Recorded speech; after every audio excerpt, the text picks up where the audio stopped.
Good morning. I'm supposed to be on a meeting with the AND campaign, but the Google Meets PIN number isn't working, and my Wi-Fi is not working on my laptop. So instead, I'm going to give you a little glimpse into Little Wide Awake for October.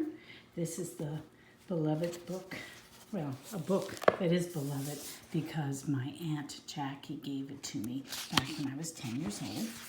And I've been showing you bits and pieces of it every week. And I'm going to skip to this part. We've looked at some earlier pages. But this is my first lesson book to teach me spelling and reading, illustrated by 40 engravings. And that is the thing that I just love about this book, is all the gorgeous black and white engravings. So I love this address. Thomas H. Keble, 9 Avenue Marie, Ave, what am I saying? Ave Maria Lane, Paternoster Row. That is a great address, London. And so here we have, we're teaching the alphabet. I guess D is for dog. Was that hot air balloon? H. Anyway, we're learning the alphabet. T is for tree. I don't know what that's supposed to be. So the alphabet, and then some beginning phonics right there. And I don't know what that's supposed to illustrate. Is that like a sextant or something? What instrument is that?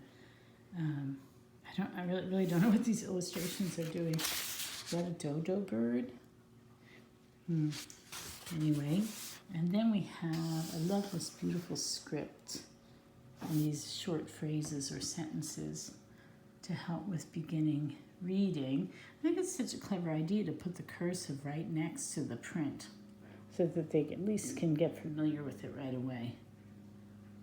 I think that's a good idea. Why the melodramatic picture of someone helping a wounded soldier for children for their first lesson book? And they're the beautiful numbers. My grandparents wrote numbers like that.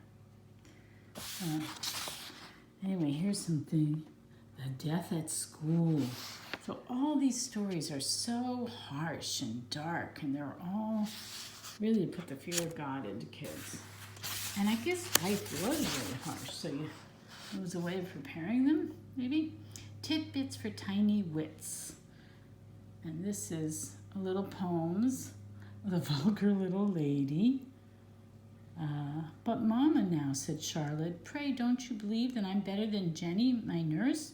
Only see my red shoes and the lace on my sleeve. Her clothes are 1,000 times worse. Gentility, Charlotte, her mother replied, belongs to no station or place, and nothing so vulgar as folly and pride, though dressed in red slippers and lace.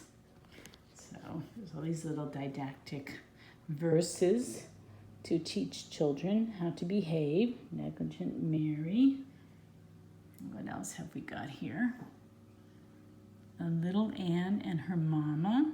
Don't know what that is about.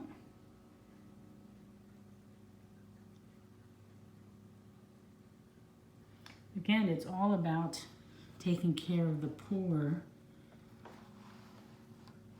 Yeah, it's all about teaching children to take care of the poor.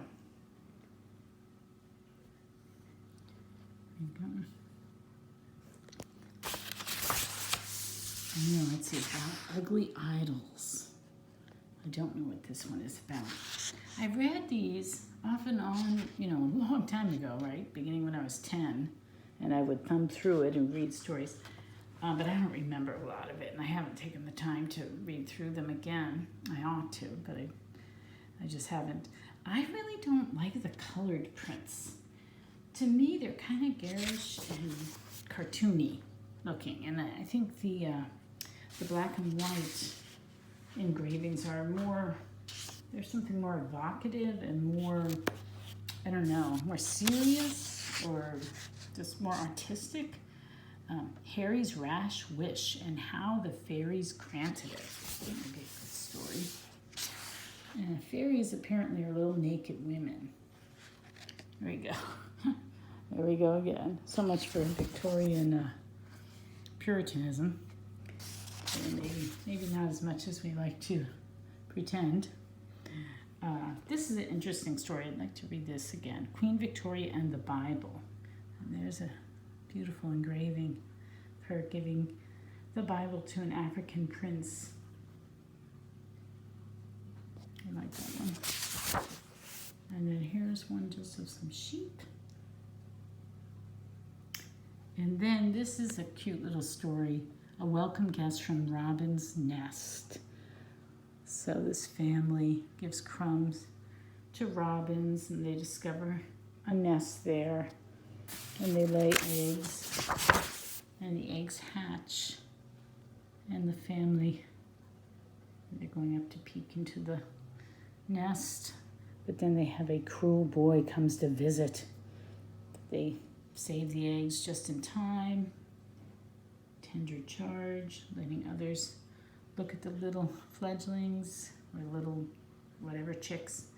This one doesn't have anything to do with it. I think they just stuck in a random engraving. But I really love this one. She looks so serious, like a little woman. Here's another one. I like this one too. I think it's beautiful. All the leaves, the filigree. And continuing with Robin's story. See, Robin's accident. Oops. Something happened. Neglected for pets. Relieving the poor. Harriet relieves the poor woman whose husband and family were in want, and whom Mrs. Benson had desired to call. The poor woman is very grateful for their kindness. A lot of emphasis on helping the poor, and the poor being grateful. A tidy pigsty. You go to visit the farm, the poultry yard.